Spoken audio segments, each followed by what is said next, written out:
Hello everyone, welcome to civil step Himachal. तो हिमाचल वालों के लिए एक गर्व की बात है क्योंकि हिमाचल के रहने वाले जस्टिस त्रिलोक सिंह चौहान जी को नया चीफ जस्टिस बना दिया गया है झारखंड हाई कोर्ट का। अगर देखिए, जस्टिस त्रिलोक सिंह चौहान की बात करी जाए तो ये आपके रोहडू के रहने वाले हैं जो कि शिमला डिस्ट्रिक्ट में आता है, हिमाचल प्रदेश की। अगर इनकी एलिमेंट्री एजुकेशन की बात करें तो इन्होंने अपनी education bishop cotton school Shimla से प्राप्त करी है। उसके बाद इन्होंने अपनी लॉ डिग्री जो है वो पंजाब यूनिवर्सिटी से की है और इसके बाद 1989 में ये एनरोल हो गए थे as advocate in bar council of Himachal Pradesh. तो देखिए, ये तो रही न्यूज की बात। हमारे लिए एग्जाम पॉइंट ऑफ व्यू से इंपॉर्टेंट क्या है कि भाई हाई कोर्ट क्या है, कितने हाई कोर्ट है देश में, है ना, और इसकी कॉम्पोजिशन क्या होती है, इनके जो जजेस हैं उनको अपॉइंट कैसे किया जाता है, रिमूव कैसे किया जाता है। तो इन्हीं सब की बात आज हम करेंगे इस वीडियो में। अब यहां पे कुछ बेसिक फैक्ट्स की बात करेंगे हाई कोर्ट के बारे में। ये चीज आपको पता होगी कि इंडियन कॉन्स्टिट्यूशन जो है वो बात करता है इंटीग्रेटेड जुडिशियल सिस्टम की, जिसमें सुप्रीम कोर्ट आपका टॉप पे रहता है और उसके बाद आपका हाई कोर्ट आता है और हाई कोर्ट के नीचे भी आपकी हायरार्की ऑफ सबऑर्डिनेट कोर्ट्स आते हैं, जैसे कि आपके डिस्ट्रिक्ट जुडिशरी हो गई, सबऑर्डिनेट जुडिशरी हो गई, है ना। ये सारे आपके कोर्ट्स इनके नीचे, हाई कोर्ट के नीचे आते हैं। देखिए, अब देखो, अगर हाई कोर्ट की स्पेसिफिकली यहां पे बात की जाए इंडिया में कि कब इंडिया में ये बनाए गए स्टार्टिंग में, ठीक है, तो 1862 में ये बनाए गए। 3 हाई कोर्ट्स बनाए गए आपके कोलकाता, बॉम्बे और मद्रास में। कौन से एक्ट के through? Indian high court act of 1861 के थ्रू, ठीक है। अब इसके बाद 1866 में 4th हाई कोर्ट इंडिया में आता है, कहां पे? इलाहाबाद में। देखिए, ये फैक्ट्स हैं, डायरेक्टली आपके एग्जाम में आपसे पूछे जा सकते हैं। इसके बाद देखो, हमारा जो कॉन्स्टिट्यूशन है, उस कॉन्स्टिट्यूशन ने बोला, हमारे कॉन्स्टिट्यूशन ने बोला कि हर स्टेट के पास क्या होना चाहिए? एक हाई कोर्ट होना चाहिए। ये कौन से आर्टिकल में मेंशन है? आर्टिकल 214 में। बट देखो, 7th कॉन्स्टिट्यूशनल अमेंडमेंट एक्ट 1976 से क्या बोला गया कि पार्लियामेंट के पास पावर है कि पार्लियामेंट एस्टेब्लिश कर सकता है कॉमन हाई कोर्ट फॉर 2 और मोर स्टेट्स, ठीक है। तो यहां पे ये बात करिए कि 2 या 2 से ज्यादा स्टेट्स के लिए एक कॉमन हाई कोर्ट भी रखा जा सकता है, ठीक है। तो यहां पे ये 7th कॉन्स्टिट्यूशनल अमेंडमेंट से आया था, ये भी आपको याद रखना है। इसके बाद देखो, आज की डेट में इंडिया में 25 हाई कोर्ट्स हैं। उनमें से ओनली 5 ऐसे हाई कोर्ट हैं जिनकी ज्यूरिसडिक्शन एक और एक से ज्यादा स्टेट्स में होती है। जैसे कि मैंने आपको बताया कि 7th कॉन्स्टिट्यूशनल अमेंडमेंट से क्या कर दिया गया था कि भाई एक हाई कोर्ट एक से ज्यादा स्टेट्स, एक या एक से ज्यादा स्टेट्स के ऊपर भी ज्यूरिसडिक्शन अपनी रख सकता है। ऐसे इंडिया में अभी कितने कोर्ट्स हैं? 5 हाई कोर्ट्स हैं। जैसे कि फर्स्ट है आपका बॉम्बे हाई कोर्ट, जिसकी jurisdiction Maharashtra, Goa, union territory of Dadar and Nagar Haveli and Daman and Diu तक जाती है, ठीक है। इसके बाद गुवाहाटी हाई कोर्ट है जो कि असम, नागालैंड, मिजोरम, अरुणाचल प्रदेश, इन सारे जो भी स्टेट्स हैं इनके केसेस सुनने का ये काम करता है। Punjab and Haryana high court है जो पंजाब के केसेस, हरियाणा के cases, union territory of Chandigarh जो है उसके केसेस की सुनवाई करेगा।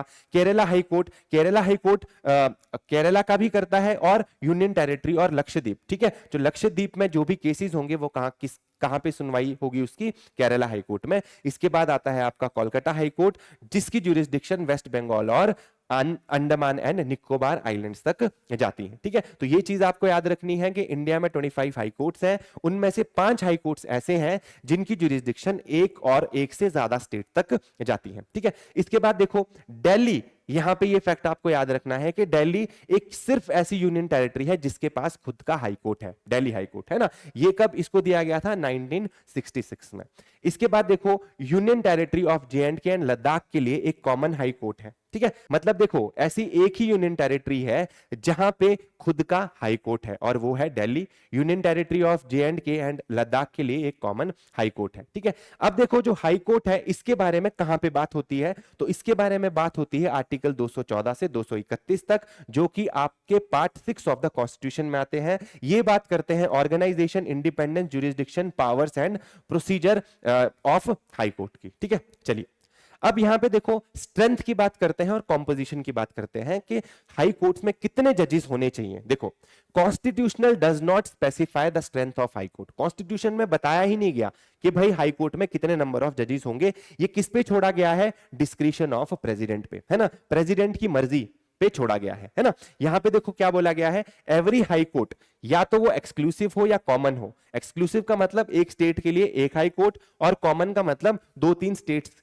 के लिए मिला के एक high court, consist of chief justice. यहां पे हर हाई कोर्ट में एक चीफ जस्टिस होने चाहिए, एंड अदर सच अदर जजेस the president may time to time deem necessary to appoint. ठीक है, मतलब जिस हिसाब से प्रेसिडेंट को जरूरत लगेगी, अगर मान लो उनको लगा कि भाई हिमाचल हाई कोर्ट में जजेस की स्ट्रेंथ कम है, तो वहां पे क्या कर दिया जाएगा, नंबर ऑफ जजेस जो है उनको बढ़ा दिया जाएगा। ठीक है, तो ये प्रेसिडेंट की डिस्क्रिप्शन पे पूरा का पूरा है। अब देखिए आर्टिकल 217 यहां पे बात करता है अपॉइंटमेंट ऑफ जजेस ऑफ हाई कोर्ट की। यहां पे बोला गया है कि जजेस ऑफ हाई कोर्ट जो होंगे वो अपॉइंट किए जाएंगे बाय प्रेसिडेंट ऑफ इंडिया। अब देखो जो हाई कोर्ट है उसमें क्या है, एक चीफ जस्टिस है और बाकी अदर जजेस है। यहां पे अगर चीफ जस्टिस को अपॉइंट करने की बात की जाए तो प्रेसिडेंट द्वारा अपॉइंट किया जाएगा, पर उससे पहले कंसल्ट किया जाएगा चीफ जस्टिस ऑफ इंडिया से और उस पर्टिकुलर स्टेट के गवर्नर से। ठीक है, मान लीजिए एचपी में, हिमाचल प्रदेश में यहां पे चीफ जस्टिस की अपॉइंटमेंट होगी, तो अपॉइंटमेंट कौन करेगा, प्रेसिडेंट, और किससे पूछा जाएगा, चीफ जस्टिस ऑफ इंडिया से plus governor of the state से। ठीक है, ये तो हो गई चीफ जस्टिस की बात। बाकी अगर अदर जजेस को अपॉइंट करना होगा, ठीक है, तो उनको कैसे किया जाएगा, अदर जजेस के लिए chief justice of that particular high court को भी कंसल्ट किया जाता है इनके अलावा। तो अगर इन जजेस को अपॉइंट करना है तो प्रेसिडेंट अपॉइंट करेगा in consultation with chief justice of India, है ना, and governor of the state, plus ये जो चीफ जस्टिस इस हाई कोर्ट का है इनसे भी पूछा जाएगा। ठीक है, चलिए अब देखो यहां पे लिख रखा है for common high courts governor of all concern state is consulted by president. ठीक है, तो अगर मान लो Punjab and Haryana high court के लिए चीफ जस्टिस अपॉइंट करने हैं या अदर जजेस अपॉइंट करने हैं, ठीक है, तो उस केस में इन सारे गवर्नर्स को क्या किया जाएगा, पूछा जाएगा। पंजाब की भी पूछा जाएगा, हरियाणा की भी पूछा जाएगा। ठीक है, चलिए इसके बाद यहां पे अपॉइंटमेंट से रिलेटेड ना बहुत इंपॉर्टेंट केसेस आते हैं, हाई कोर्ट से रिलेटेड भी आते हैं, सुप्रीम कोर्ट से रिलेटेड भी आते हैं। ठीक है, बट हम यहां पे स्पेसिफिकली हाई कोर्ट की बात कर रहे हैं, तो हम हाई कोर्ट से रिलेटेड ही बात करेंगे कि सेकंड जज केस में क्या कहा गया और थर्ड जज केस में क्या कहा गया। देखो 1993 में सेकंड जज केस में ये बोला गया कि अगर हाई कोर्ट के जज को अपॉइंट करना है तो प्रेसिडेंट को पूछना पड़ेगा चीफ जस्टिस ऑफ इंडिया से, और ये करना मैंडेटरी है। ठीक है, सेकंड जज केस में ये बोला गया। थर्ड जज केस 1998 में बोला गया कि president chief justice of India से तो पूछेगा, but chief justice of India को आगे और 2 सीनियर मोस्ट जजेस से पूछना पड़ेगा, और उसके बेसिस पे एक नेम रिकमेंड होगा जो प्रेसिडेंट को दिया जाएगा। ठीक है, चलिए तो यहां पे देखो बोला गया for appointment of high court जजेस chief justice of India must consult collegium of 2 senior most जजेस ऑफ सुप्रीम कोर्ट। देखो यहां पे ये 2 केसेस ना बहुत ज्यादा इंपॉर्टेंट है हाई कोर्ट के जजेस की अपॉइंटमेंट के केसेस में। ठीक है, एक हो गया आपका सेकंड जज केस 1993 का, दूसरा है थर्ड जज केस 1998 का। सेकंड जज केस में बोला कि अगर जज ऑफ हाई कोर्ट अपॉइंट होगा वो कौन करेगा, प्रेसिडेंट, पर प्रेसिडेंट को किससे पूछना पड़ेगा, चीफ जस्टिस ऑफ इंडिया से। ठीक है, अब फोर्थ जज केस में यह बोला गया कि सिर्फ चीफ जस्टिस ऑफ इंडिया से ही नहीं पूछा जाएगा, चीफ जस्टिस ऑफ इंडिया आगे जाके 2 सीनियर मोस्ट जज से और कंसल्ट करेगा और फिर नाम रिकमेंड करेगा प्रेसिडेंट को। इस तरीके से अपॉइंटमेंट होगी आपके हाई कोर्ट के जजेस की। अब देखो यहां पे आपको एक चीज समझ आ रही होगी कि इसमें जुडिशरी का कितना बड़ा रोल है, मतलब अपॉइंटमेंट ऑफ जजेस ऑफ हाई कोर्ट में बहुत बड़ा रोल है सुप्रीम कोर्ट ऑफ इंडिया का, है ना, जुडिशरी का खुद ही। अब इस चीज को खत्म करने के लिए कि भाई गवर्नमेंट का भी कुछ से होना चाहिए, गवर्नमेंट की रिप्रेजेंटेशन भी होनी चाहिए, है ना, 99th कॉन्स्टिट्यूशनल अमेंडमेंट एक्ट लाया गया जिसके तहत नेशनल जुडिशियल अपॉइंटमेंट कमीशन बनाई गई। अब इसमें गवर्नमेंट के कुछ मेंबर्स जाएंगे और वो भी नेम रिकमेंड करने में जो ये प्रोसेस बताई है इसमें एक इंपॉर्टेंट रोल प्ले करेंगे। बट इसको 5 जजेस बेंच ने अनकॉन्स्टिट्यूशनल डिक्लेयर कर दिया। इसको बोला गया कि अपॉइंटमेंट जो करना, जो हाई कोर्ट के जज और सुप्रीम कोर्ट के जज की जो अपॉइंटमेंट करना है वो जुडिशरी का खुद का अधिकार है, ये बेसिक स्ट्रक्चर में आता है, और इस जो ये एक्ट था इसको क्या कर दिया, अनकॉन्स्टिट्यूशनल डिक्लेयर कर दिया। ठीक है, तो यहां तक की स्टोरी आई होप आपको समझ आई होगी। इसके बाद देखो अगर आपको हाई कोर्ट के जज बनना है तो क्वालिफिकेशन तो कुछ चाहिए होगी। क्या क्वालिफिकेशन है, देखो आप सिटीजन ऑफ इंडिया होने चाहिए, फर्स्ट क्वालिफिकेशन इज कि सिटीजन ऑफ इंडिया होना चाहिए। Second, he should have held judicial office in the territory of India for 10 years. कोई भी जुडिशियल ऑफिस आपने 10 साल तक एटलीस्ट आपने होल्ड किया हो, ठीक है। चलिए अगली जो कंडीशन है वो है he should have been an advocate of high court और high court in succession for 10 years, ठीक है। तो हाई कोर्ट में 10 साल तक क्या होना चाहिए, वो लॉयर होना चाहिए, या तो एक ही हाई कोर्ट में हो या फिर जैसे हिमाचल हाई कोर्ट में कर ली 5 साल प्रैक्टिस और 5 साल आपकी ये पंजाब एंड जो हरियाणा हाई कोर्ट है उसमें प्रैक्टिस कर ली, तो टोटल कितने क्यूमुलेटिव टर्म हो गए, 10 साल हो गए। तो वो जो लोग हैं वो क्वालिफाई कर सकते हैं आपके जजेस बनने के लिए हाई कोर्ट के, ठीक है। चलिए अब देखो यहां पे एक चीज याद रखने वाली है कि एज का कोई क्राइटेरिया नहीं है, मिनिमम एज यहां पे नहीं बताएगी। जैसे कि आपको पता होगा अगर आपको पंचायत का इलेक्शन लड़ना है तो आपको 21 साल के होना जरूरी है, अगर आपको लोकसभा का इलेक्शन लड़ना है तो आपका 25 साल का होना जरूरी है ना। अगर आपको प्रेसिडेंट ऑफ इंडिया बनना है तो आपका 35 साल का होना जरूरी है। बट यहां पे जज ऑफ हाई कोर्ट के लिए कोई भी मिनिमम एज का क्राइटेरिया नहीं रखा गया, ठीक है। Unlike in the case of supreme court, the constitution make no provision for the appointment of distinguished jurist as a जज of high court in the opinion of the president. देखो जो supreme court of India है उसमें एक और condition होती है, एक और जो है पर्सन आपका क्वालिफाई हो सकता है जज बनने के लिए सुप्रीम कोर्ट का डिस्टिंग्विश्ड ज्यूरिस्ट। बट एक चीज आपको यहां पे याद रखनी है कि डिस्टिंग्विश्ड ज्यूरिस्ट जो है वो क्राइटेरिया यहां पे हाई कोर्ट के जज के लिए नहीं होता है, ये सिर्फ जो सुप्रीम कोर्ट के जजेस होते हैं उनके लिए ये क्राइटेरिया होता है, ठीक है। चलिए अब देखो कोई भी ऑफिस होता है ना, चाहे आप प्राइम मिनिस्टर ऑफिस की बात कर लो, चाहे आप राष्ट्रपति की बात कर लो, तो कोई भी अपने ऑफिस में जाने से पहले शपथ लेते हैं, ठीक है। तो इनकी भी शपथ कराई जाती है ना, ओथ एंड अफर्मेशन। इसकी कहां पे बात हुई हुई है, 219 आर्टिकल में, है ना। Makes and subscribe to an oath और affirmation before governor of the state and same person appointed by him, ठीक है, या some person appointed by him. देखो जो शपथ ग्रहण समारोह है वो किसके सामने करवाया जाता है, आपका गवर्नर, ठीक है। शपथ कौन दिलवाता है, गवर्नर ऑफ द स्टेट, किसको, हाई कोर्ट के जो जज होते हैं उनको, ठीक है। चलिए नेक्स्ट देखो सैलरीज एंड अलाउंस की जो यहां पे बात करी गई है वो बात की गई है 221 आर्टिकल में, है ना। अब देखो जो सैलरीज होती हैं हाई कोर्ट के जजेस की वो पार्लियामेंट डिटरमाइन करता है फ्रॉम टाइम टू टाइम, ठीक है। cannot be varied to their disadvantage after their appointment except during financial emergency under article 360। देखो अगर एक बार आपने जज को अपॉइंट करके उनकी सैलरी डिसाइड कर ली, मान लो 2 लाख पर ईयर कर दी, तो अब आप उनकी सैलरी कम ज्यादा नहीं कर सकते। कब तक नहीं कर सकते कम ज्यादा, जब तक फाइनेंशियल इमरजेंसी ना लगी हो इंडिया में। अगर फाइनेंशियल इमरजेंसी लगी हो तो उनकी सैलरीज कम ज्यादा की जा सकती हैं, अदरवाइज किसी भी केस में उनकी सैलरी कम ज्यादा नहीं की जाएगी। देखो अब जो सैलरीज आती हैं हाई कोर्ट के जज की वो चार्ज अपॉन होती हैं किसके ऊपर, consolidated fund of the state के ऊपर, ठीक है। अब देखो यहां पे जो बजट होता है ना उसमें कोई भी अगर आपके जो मिनिस्ट्रीज होती हैं उनके लिए जो बजट होता है उस पे वोटिंग कराई जाती है। बट कुछ खर्चे ऐसे होते हैं जिन पे वोटिंग नहीं होती है, वो क्या होते हैं, उनको बोला जाता है चार्ज एक्सपेंडिचर, ठीक है। तो ये जो है जो इनकी सैलरी है आपके हाई कोर्ट के जजेस की वो आपकी चार्ज एक्सपेंडिचर में आती है और वो consolidated fund of the state से आती है। दूसरी चीज यहां पे क्या याद रखने की जरूरत है, सैलरीज तो इनकी कंसोलिडेटेड फंड ऑफ स्टेट से आती हैं, बट जो इनकी पेंशन्स होती हैं हाई कोर्ट के जज की वो कंसोलिडेटेड फंड ऑफ इंडिया से आती है, ठीक है। तो यहां पे बात आपको याद रखनी है, salaries are charged on consolidated fund of the state and pensions are charged on consolidated fund of India. ये यहां पे इंपॉर्टेंट याद रखने वाली बात है, एग्जाम में यहां पे आपको कंफ्यूज किया जा सकता है, तो ये चीज आपको जरूर याद रखनी है। चलिए नेक्स्ट देखते हैं टेन्योर।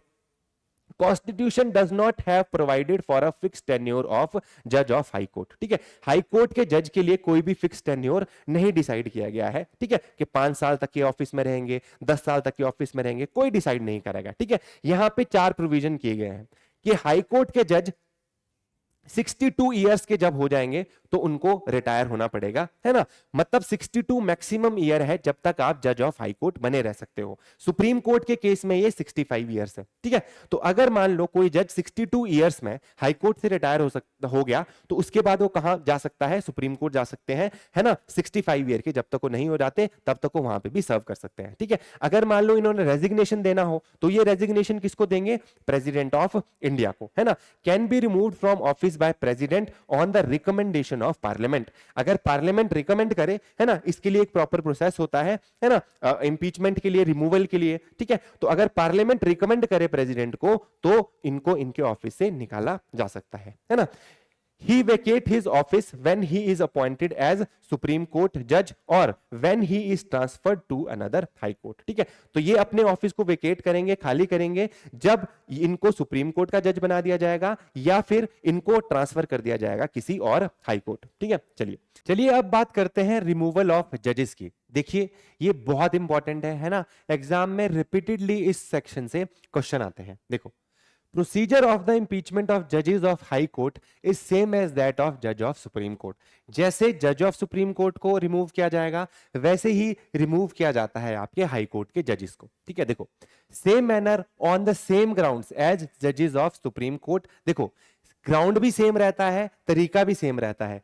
किन ग्राउंड्स पे रिमूव किया जा सकता है सुप्रीम कोर्ट और हाई कोर्ट के जजेस को, प्रूव्ड मिसबिहेवियर एंड इनकैपेसिटी, मतलब उन्होंने कुछ मिसबिहेवियर किया है बट वो प्रूव्ड होना चाहिए, ठीक है। सेकंड, इनकैपेसिटी, मतलब वो अब इस हालत में नहीं है कि वो उस पोस्ट पे बैठ के उस दायित्व को अच्छी तरह से निभा सके, ठीक है। मान लो अगर कोई जज है ना, उनको कुछ बीमारी हो जाती है, अल्जाइमर्स की बीमारी हो जाती है जिसमें उन्हें भूलना स्टार्ट हो जाता है, तो उस केस में भी उनको रिमूव किया जा सकता है, ठीक है। अब देखो यहाँ पे प्रोसीजर जो होता है, ये जो प्रोसीजर है पूरा का पूरा इनको रिमूव करने का, इट इज गवर्न्ड बाय जजेस इंक्वायरी एक्ट ऑफ 1968, ठीक है।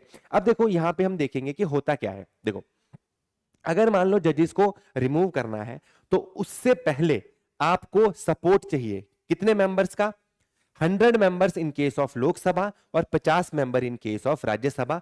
ये चार्जेस फ्रेम करें और उस पे सिग्नेचर करके आपके जो स्पीकर है उसको दे दे या फिर चेयरपर्सन ऑफ जो राज्यसभा है उसको दे दे, ठीक है। तो स्पीकर और चेयरपर्सन है उसको एक्सेप्ट भी कर सकता है और उसको एक्सेप्ट करने से मना भी कर सकता है। देखो यहां पे क्या किया गया कि 100 मेंबर्स लोकसभा के इकट्ठे हुए, उन्होंने बोला कि इस पर्टिकुलर जज को रिमूव करना है और स्पीकर को वो लेटर पकड़ा दिया। स्पीकर उस लेटर को पकड़ने से मना भी कर सकता है और उस लेटर को पकड़ भी सकता है। अगर वो लेटर या वो रेजोल्यूशन अडॉप्ट कर लिया गया है ना, एडमिट कर लिया गया, उसके बाद जजेस की रिमूवल की प्रोसेस अब यहां पे स्टार्ट हो जाएगी।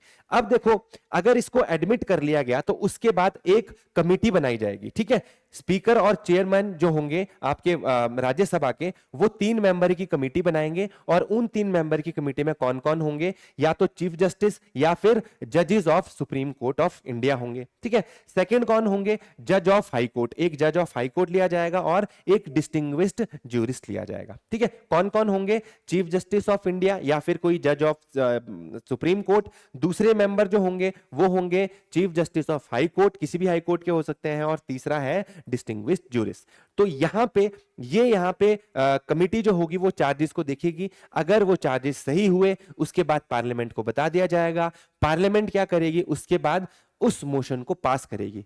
कौन सी मेजॉरिटी से, स्पेशल मेजॉरिटी। स्पेशल मेजॉरिटी क्या, 2/3 members present and voting and 50% of the strength of the house, मतलब 50% जो स्ट्रेंथ है हाउस की वो प्रेजेंट होनी चाहिए और उनमें से भी 2/3 मेंबर अगर एग्री करते हैं तभी जजेस को जो क्या है वो रिमूव किया जा सकता है, ठीक है। चलिए, आई होप आपको ये चीज समझ आई होगी। इसके बाद जब ये चीज कर दी गई, राज्यसभा लोकसभा में ये चीज पास हो गई और सेम सेशन में आपको प्रेसिडेंट के पास जाना पड़ेगा और प्रेसिडेंट से आपको साइन करवाने पड़ेंगे और उसके बाद आपका जो जज है हाई कोर्ट का उसको आप रिमूव कर सकते हो। सुप्रीम कोर्ट के जज को भी ऐसे ही रिमूव किया जाता है, ठीक है। अब देखो यहां पे ग्राउंड्स हमने पहले ही पढ़ लिए हैं, मिसबिहेवियर और इनकैपेसिटी, ठीक है। और अभी तक नो जज of high court has been impeached so far, ठीक है। चलिए नेक्स्ट देख, अब बात करेंगे ट्रांसफर ऑफ जजेस ऑफ हाई कोर्ट की। इसका मेंशन आर्टिकल 222 में मिलता है। यहां पे लिखा गया है, प्रेसिडेंट कैन ट्रांसफर अ जज from one high court to another high court after consulting chief justice of India. अगर हाई कोर्ट के जज को ट्रांसफर करना है तो प्रेसिडेंट करेगा, और किससे कंसल्ट करके? चीफ जस्टिस ऑफ इंडिया से कंसल्ट करके। यहां पे फोर्थ जजिस केस में बोला गया कि chief justice of India plus 4 senior most जज ये डिसाइड करेंगे कि किस जज को ट्रांसफर करना है, ठीक है। प्लस जिस हाई कोर्ट से वो ट्रांसफर हो रहा है, प्लस दूसरा हाई कोर्ट जहां पे वो ट्रांसफर होके जा रहा है, वहां के चीफ जस्टिस से भी कंसल्ट किया जाएगा, तभी उस जज को वहां से ट्रांसफर किया जाएगा, ठीक है। तो यहां पे ये बात आपको जरूर पता होनी चाहिए। देखो, अब यहां पे 1977 में सुप्रीम कोर्ट ने एक बात कही कि भाई जो ट्रांसफर ऑफ जजेस है वो बाय वे ऑफ पनिशमेंट नहीं होना चाहिए, है ना। मतलब यहां पे जो जज आप ट्रांसफर कर रहे हो वो एक्सेप्शनल केस में करना चाहिए और पब्लिक इंटरेस्ट में करना चाहिए, not by way of punishment. मतलब यहां पे कोई भी जो जज है हाई कोर्ट का वो हरास नहीं होना चाहिए। तो देखिए, आज के लिए इतना ही। आई होप आज आपको हाई कोर्ट से रिलेटेड बहुत सारी नई चीजें पता चली होगी। तो आज के लिए इतना ही, धन्यवाद।